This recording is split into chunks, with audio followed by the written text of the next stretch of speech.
Lombo, let's talk about some of the things happening around the NFL. Yesterday, news broke. Kliff Kingsbury was going to interview with Chicago for the offensive coordinator position, which immediately leads to, well, he's tight with Caleb because he was there last season. That means they're going to move on from Justin Fields. The draft is going to be absolute chaos, like we all kind of hope for as we're watching along.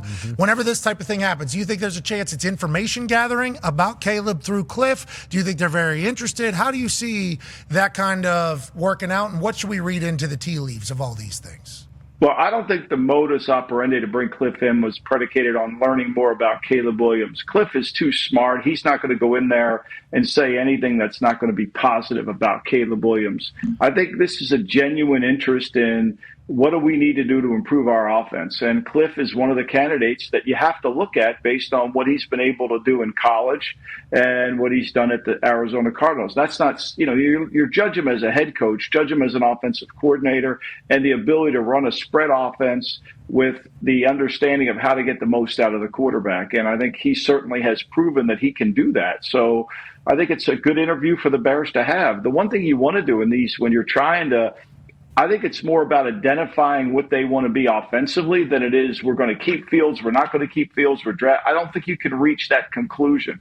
I think sometimes we try to draw lines and reach a conclusion, and typically we're usually wrong in that area.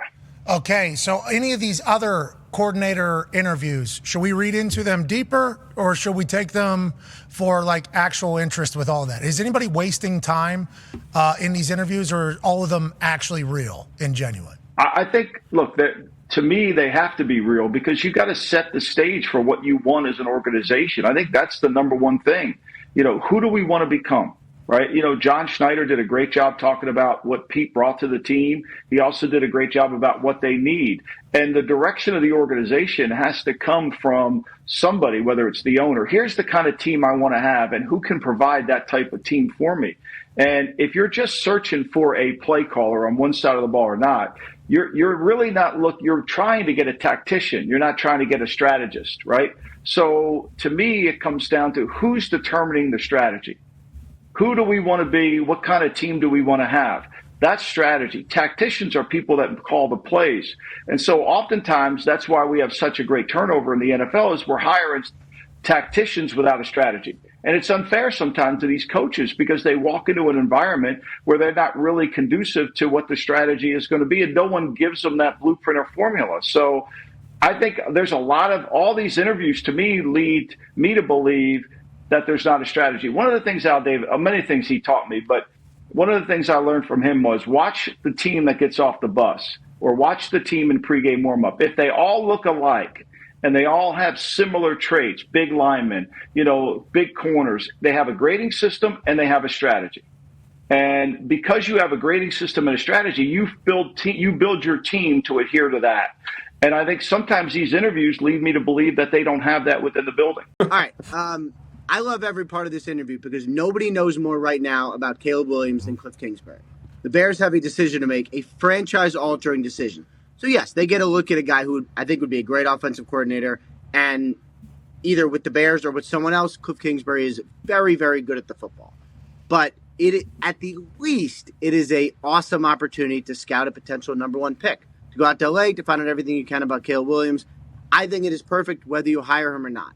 Some of the hot OC names, I would say Zach Robinson from the Rams. Of course. Would be really good. Really good. Dan Pitcher, who interviewed with the Saints. Pitcher. Joe Burrow's guy, just like super, super smart. He's a guy. Quinn Kubiak, who's with the 49ers, who I would imagine will get some more interviews if they lose, whether they may not lose. That's Gary. That's Gary's kid? That is one of, he's got two of them. He's got two of them in football. One's a scout, one's pass game coordinator. Shane Waldron, who's with the Seahawks, but who's allowed to interview. He's another. I mean, I imagine he would get hired as well. Like, there's some pretty good ones. Let's stay on the Kubiak. They call the similar system as their father. Yeah, and actually, like a lot of the guys, maybe almost all the guys the Bears looked at run the same system. So, like, I think what they want to do, whether it's Fields or Caleb Williams or Drake May or whoever, it seems like they want to keep it in that system. Which, I mean, there's no hotter system in the NFL, so that makes sense. So Joe Flacco in the Kubiak system is at his best. That's why the Stefanski situation worked out so well when he dropped in there. He had already played that offense for numerous years. So wherever this Kubiak goes, maybe that's where Joey Flacco goes. Bring in Flacco. You know, alongside, maybe it's a little packaged ordeal out there. And Tone Diggs is saying, yeah, Pittsburgh, bring them both. Maybe he just completes the AFC North run. Could you imagine Joey Flack running out at Acrisure? Oh, Flackersure, dude. So when Flacco was starting for the Browns, I was like, this is weird. He was a Raven, obviously. It's their rival. So I reached out to Ed Reed to be like, what do you think of Joe Flacco starting for the Browns? And I sort of thought it would be all this like trash talk. It wasn't. He was like, Flacco's a great guy. Like, I'm so happy for him. I think he could be a great leader. I think he could lead him to the playoffs. I'm just glad it's not the Steelers.